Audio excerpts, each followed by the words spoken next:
Good morning seventh class. देखो बच्चों, हमारी स्टोरी चल रही थी गिफ्ट ऑफ चप्पल्स, जिसमें हमने देखा था कि छोटे छोटे बच्चे हैं, रवि, मीना, मृदु, लल्ली। लल्ली अपने संगीत मास्टर से वायलिन बजाना सीखती है, लेकिन वो सही से सुर को पकड़ नहीं पा रही थी। रवि और मीना जो है एक बिल्ली के बच्चे को घर के बैकयार्ड में छुपा कर रखते हैं, उसके लिए दूध का इंतज़ाम करते हैं। रवि इमेजिनेशन में उसे जो है वो पल्लव वंश के जो शेर हुआ करते थे उनका वंशज बताता है, महाबलीपुरम के जो लोग थे उनकी बिल्लियों का वंशज बताता है। तभी दरवाजे पर एक भिखारी आता है और वह जब भीख मांगता है तो जो रवि की दादी थी वह कहती है कि इसे यहाँ से भगा दो, ये 1 हफ्ते से रोज आ रहा है, उसे कहो कि वह अपने लिए कोई दूसरा घर तलाश ले। रवि जब ये कहने के लिए भिखारी के पास आता है तो भिखारी बहुत उदास हो जाता है और जब वह वहाँ से जाने लगता है तो बताता है कि देखो मेरे पैर में कितने लंबे छाले पड़े हुए हैं। जब रवि, मृदु और मीना बैगर के पैरों को देखते हैं तो उनके पैरों में बहुत बड़े बड़े छाले पड़े हुए थे, जो छाले फूटने के कारण गुलाबी रंग के हो गए थे। और भिखारी धीरे से खड़ा होकर उस जमीन को देखता है कि बाहर सूरज कितना तेज है और जमीन तप रही है, तो उसका शरीर फिर से कंपन करने लगता है, लेकिन ही हैज़ नो चॉइस, सो वह उठकर वहाँ से जाने लगता है। तभी रवि और उनके मन में बाकी जो बच्चे थे उनके मन में ख्याल आता है कि क्या हमारे पास कोई ऐसी चप्पल नहीं है जो हम इन्हें दे दें। रवि अपनी चप्पलों को देखता है तो उसकी चप्पल तो साइज में बहुत छोटी थी, मृदु और मीना की चप्पलें भी बहुत छोटी थी। तभी रवि वापस अंदर की तरफ दौड़कर जाता है तो उसे एक ऐसी चप्पल दिखाई देती है जो काफ़ी गंदी सी थी लेकिन मजबूत थी तो गंदी सी लेकिन मजबूत थी। वह उन चप्पलों को उठाकर जो है वह बैगर के पास लेकर जाता है और मृदु और मीना भी रवि के पीछे पीछे बैगर के पास जाती हैं। यहाँ तक हमने पढ़ लिया था। अब इससे आगे देखिए हम पढ़ेंगे। रवि जब उन चप्पलों को लेकर बैगर के पास पहुँचता है तो देखिए, here said Ravi to the beggar dropping the slippers in front of an old man. उस बैगर के आगे रवि ले जाकर उन चप्पलों को रखता है और कहता है, यह रही चप्पलें, इन चप्पलों को पहन लो। Wear these and don't come back, इन्हें पहनकर यहाँ से चले जाओ और ध्यान रखना वापस यहाँ मत आना, वरना कोई इन चप्पलों को पहचान लेगा। और वैसे भी तुम्हें यहाँ दादी ने आने को मना कर दिया है, अब इन चप्पलों को पहनकर यहाँ से चले जाओ और यहाँ वापस मत आना। The beggar stared at the sleepers, hurriedly flung his towel over his shoulder, pushed his feet into them and left. जैसे ही बेगर ने उन स्लीपर्स को देखा तभी उसकी आंखें एकदम से खुशी से एकटक उन्हें देखता ही रह गया, क्योंकि उसके पैर जो हैं वह गर्मी के कारण, गर्म सड़क पर चलने के कारण छालों से भरे हुए थे। जब उसे ये चप्पलें दिखाई देती हैं तो उसकी आंखें खुली की खुली ही रह जाती है। वो एकटक उन चप्पलों को देखता है, अपने हाथ जो टॉवल जो था उसे फटाफट वह अपने कंधे पर डालता है और फटाफट से उन चप्पलों को अपने पैर में पहन लेता है और वहाँ से चला जाता है। Muttering a blessing to the children, बच्चों को आशीर्वाद देते हुए, बहुत सारा आशीर्वाद देते हुए, दुआएं देते हुए वो वहाँ से चला जाता है। In a minute he had vanished around the corner of the street, वो 1 मिनट के अंदर, इन ए मिनट, 1 मिनट के अंदर ही वह गली के कोने से तक गायब हो चुका था, अर्थात वो बहुत तेजी से उस जगह को छोड़कर वहाँ से चला जाता है। The music master came out of the house, अब भिखारी जा चुका था, बच्चे वहीं बगीचे में खेलने लगते हैं। म्यूजिक मास्टर जो कि लल्ली को वायलिन सिखाने आते थे, उनका टाइम पूरा हो गया था म्यूजिक सिखाने का। वो घर जाने के लिए जब घर से बाहर निकलते हैं, मतलब वायलिन सिखाकर वहाँ से जाने के लिए जब निकलते हैं, तभी देखिए the music master came out to the house and took an unappreciative look at the 3 of them sitting quietly under the tree playing marbles. जब वह म्यूजिक मास्टर घर से बाहर आते हैं तो बिल्कुल एक दुख भरी दृष्टि से, मतलब वो खुश नहीं होते उन बच्चों को देख के, जो बच्चे वहाँ बाहर खेल रहे थे पेड़ के नीचे, मार्बल्स यानी कंचों से खेल रहे थे। जो कंचे होते हैं उन कंचों से खेलते हुए देखकर उन्हें खुश तो नहीं होते हैं, उन्हें दुख भरी निगाह से उनकी तरफ देखते हैं जो कि वहाँ कंचे खेल रहे थे। Then he searched for his chappal in the veranda where he had put them. उसके बाद वह उस बरामदे में अपनी चप्पलों को ढूंढने लगते हैं जहाँ आते वक्त उन्होंने खोलकर रखा था। उन्हें वो चप्पल मिल नहीं रही थी, क्योंकि बच्चों ये वही चप्पलें थी, ये उन्हीं म्यूजिक मास्टर की चप्पल थी जो रवि ने उठाकर उस भिखारी को दे दी थी। अब म्यूजिक मास्टर जब आए तो उन्हें अपनी चप्पलें जो थी वो बाहर नहीं मिल रही थी। तभी वह लल्ली को आवाज़ लगाते हैं। Lalli he called after a few moments, कि कुछ ही पल में जो लल्ली है उनके पास आती है और वह उसे बुलाते हैं, जबकि लल्ली यहाँ आओ, और फिर उससे पूछते हैं। She hurried up to him, have you seen my chappals my dear. जैसे ही लल्ली उनके पास उनकी आवाज़ सुनकर आती है, तभी वो लल्ली से पूछते हैं, क्या बेटा तुमने मेरी चप्पलों को देखा है, क्या तुमने मेरी चप्पलें देखी हैं। I remember having kept them here, मुझे अच्छी तरीके से याद है कि जब मैं तुम्हारे घर अंदर गया था तो मैंने अपनी चप्पलों को खोलकर यहीं पर रखा था। ही हैड पुट दैम, मैंने अपनी चप्पलों को यहीं पर रखा था। I remember having kept them here, मैंने अपनी चप्पलों को यहीं पर रख दिया था। Ravi, Mridu and Meena silently watched Lalli and the music master search every corner of the बरामदा। अब जैसे ही जो मास्टर लल्ली को आवाज़ लगाते हैं अपनी चप्पलों को ढूंढ रहे थे, तो रवि, मृदु और मीना बिल्कुल चुपचाप खामोशी से म्यूजिक मास्टर को और लल्ली को प्रत्येक बरामदे के कोने में चप्पलों को तलाश करते हुए देख रहे थे। वो देख तो रहे थे, लेकिन उनमें से किसी ने कुछ बोला नहीं। ही स्क्यूरिड अराउंड, संगीत मास्टर तेजी से स्क्यूरिड करना यानी इधर उधर जा रहे थे, इधर उधर ढूंढ रहे थे। संगीत मास्टर बड़ी जल्दी से इधर से उधर गए। Looking over the railing and crouching near the flower pots to look between them, कि देखिए वह फटाफट से जो है वह बगीचे की चारों दीवारी को की तरफ देखते हैं जहाँ लोहे की छड़ें बनी हुई थी। उसके बाद उन्होंने फूलों के जो गमले रखे हुए थे वहाँ भी देखते हैं कि कहीं वहाँ तो उनकी चप्पल नहीं चली गई है। वो चारों तरफ देखते हैं और फिर कहते हैं, ब्रांड न्यू दे आर, मेरी चप्पलें तो बिल्कुल नई थी, ये चप्पलें कहाँ चली गईं। I went all the way to Mount Road to buy them, इतनी अच्छी चप्पलों को खरीदने के लिए तो मैं माउंट रोड तक पैदल चलकर गया था और वह पता नहीं वो चप्पलें कहाँ चली गई। He went on saying they cost a whole month's fees. Do you know?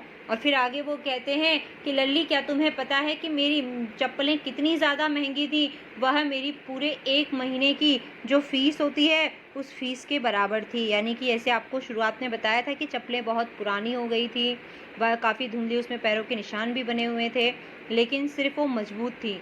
लेकिन यहाँ वो कह रहे हैं, मास्टर कहते हैं कि मेरी चप्पलें तो बिल्कुल ब्रांड न्यू थी और उसे खरीदने के लिए मैं माउंट रोड तक गया था और वो काफ़ी महंगी थी, वो 1 महीने की फ़ीस के बराबर थी। Soon Lalli went in to tell her mother, जल्दी ही लल्ली जो थी वह अंदर अपनी माँ को ये बात बताने के लिए चली जाती है।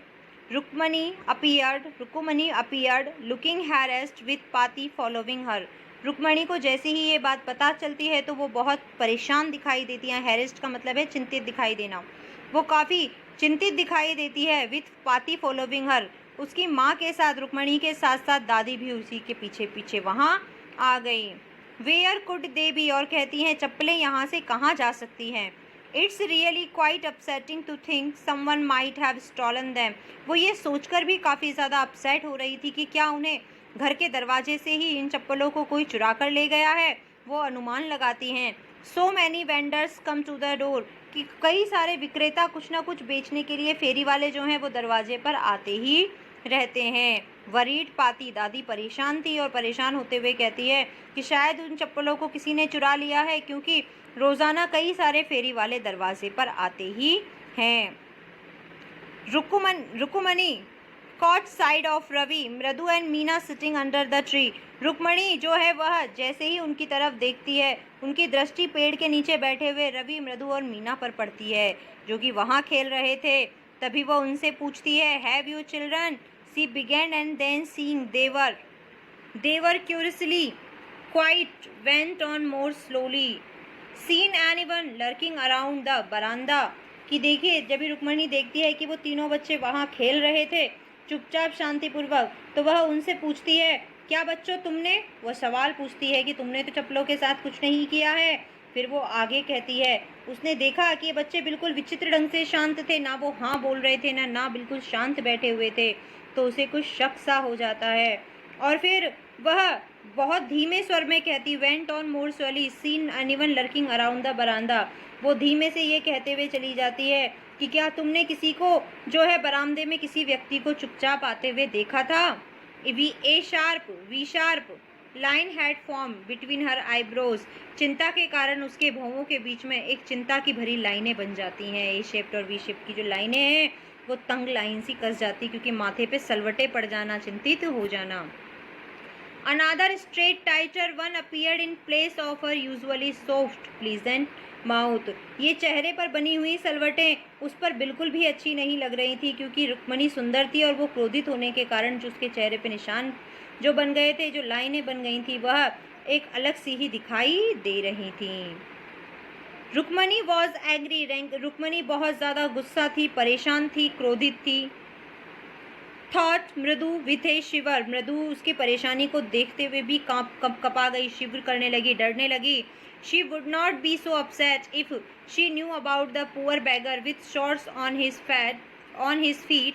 She tried to tell herself. तभी जो है वह मृदु मन ही मन सोचती है कि रुक्मणी कभी भी इतना ज़्यादा गुस्सा नहीं होते। अगर उन्होंने उस भिखारी के पैरों में पड़े हुए उन छालों को देखा होता तो शायद आज वो इतना गुस्सा नहीं हो रही होती जितना वो अभी हो रही हैं।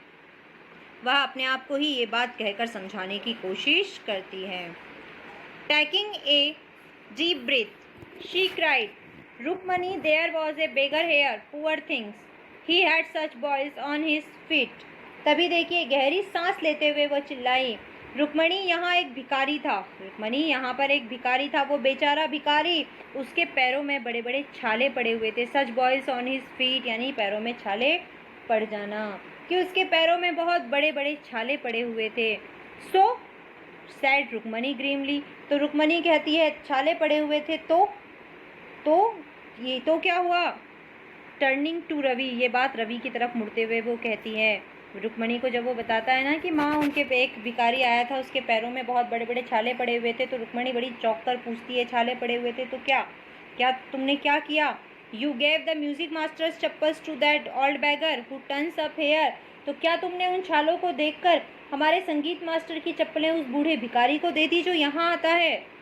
चिल्ड्रंस दीज डेज ग्रॉन्ड पाती, ये आजकल के बच्चे भी, जैसे ही दादी इस बात को सुनती है तो वह चिल्लाते हुए दर्द से कराहते हुए कहती है, ये आजकल के बच्चे भी पता नहीं क्या क्या करते हैं। तभी देखिए रवि कहता है, अम्मा didn't you tell me about Karn who gave away anything he had, even his gold earrings, he was so kind and generous। अम्मा ऐसा क्यों कहती हो, आपने ही तो मुझे महान जो दानी कर्ण थे, जो महाभारत में जो दानी कर्ण थे, उन कर्ण के बारे में बताया था। आपने ही तो हमें कहा था कि जो कर्ण जो थे वो बहुत बड़े दानी थे, वह सबकी मदद किया करते थे और दान दिया करते थे। यहाँ तक कि उन्होंने तो अपने जन्म से उन्हें आशीर्वाद के रूप में प्राप्त जो सोने के कुंडल थे वह भी उन्होंने दान कर दिए थे, और उनसे बड़ा तो कोई दानी और दयालु नहीं था। जब दान की बात आप ही सिखाती हैं तो आप इतना नाराज क्यों हो रही हैं। सिली snapped Rukmini, Karn didn't give away other people's things, he only gave away his own। तभी रुक्मणी बीच में उसे रोकते हुए कहती है, हे मूर्ख लड़के, हमने तुझे ये बताया था कि कर्ण बहुत दानी था, लेकिन कर्ण अपनी चीज़ों को दान में देता था, उसने कभी किसी दूसरे की चीज़ को दान में नहीं दिया। यहाँ तो तुमने जो है वह म्यूज़िक मास्टर की चप्पलों को उठाकर दान में दे दिया है। कर्ण हमेशा अपनी चीज़ों को दान करते थे, किसी और की चीज़ों को वो दान नहीं करते थे। तभी रवि कहता है, but my chappals wouldn't have fitted to beggar's feet. लेकिन माँ मेरी चप्पलें तो उस भिखारी के पैर में आ ही नहीं रही थी। रवि रस्ट ब्रशली ऑन, रवि ये बात बहुत जल्दी में कहता है। एंड अम्मा if they did fit would you really not have minded. और आप बताइए, क्या मेरी चप्पलें उनके पैरों में फिट हो जाती तो क्या आपको बिल्कुल बुरा नहीं लगता, तब आप गुस्सा नहीं होती। Ravi said Rukmini, very angry now, go inside this minute. रुक्मणी ने अब और भी ज़्यादा गुस्से से कहा, रवि तुमने बहुत बड़ी गलती तो कर ही दी है, अब यहाँ अपनी सफाई मत दो और चुपचाप यहाँ से अभी अंदर चले जाओ।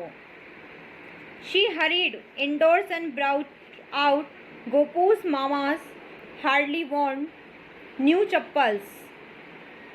तभी वह जो है वह रवि को अंदर भेज देती है और खुद भी तेजी से घर के अंदर जाती है और गोपू मामा की जो नई चप्पलें थी उन चप्पलों को लेकर आती हैं। These should fit you sir, please put these on. और आकर वह संगीत मास्टर को आकर कहती हैं कि गुरुजी आप इन चप्पलों को पहन लीजिए, ये चप्पलें आपको आ जाएंगी। आई एम सो सॉरी, मुझे बहुत दुख है। My son has been very naughty, मेरा पुत्र बहुत ज़्यादा शरारती है। This music master's I slip lit up, music master जैसे ही उन नई चप्पलों को देखता है उनकी आंखों में एक अलग ही चमक आ जाती है, क्योंकि पुरानी चप्पलों के बदले में उसे नई चप्पलें मिल रही थीं। ही पुट दैम ऑन, वह फटाफट तेजी से उन चप्पलों को पहन लेता है। Trying not to look too happy, लेकिन वो किसी को दिखाता नहीं है कि वो बहुत ज़्यादा खुश होता है। अर्थात उसने ये दिखावा किया कि मैं ले तो लेता हूँ इन चप्पलों को, लेकिन इनसे मेरा सिर्फ काम चलेगा, ये उतनी मजबूत नहीं है जितनी कि मेरी अपनी चप्पलें थी। तो देखो बेटा, आज हम इतना ही करेंगे। आप एक बार इसको रिवाइज करके इसके हार्ड वर्ड्स कर लेना, ठीक है। इससे आगे की स्टोरी को हम कल पढ़ेंगे।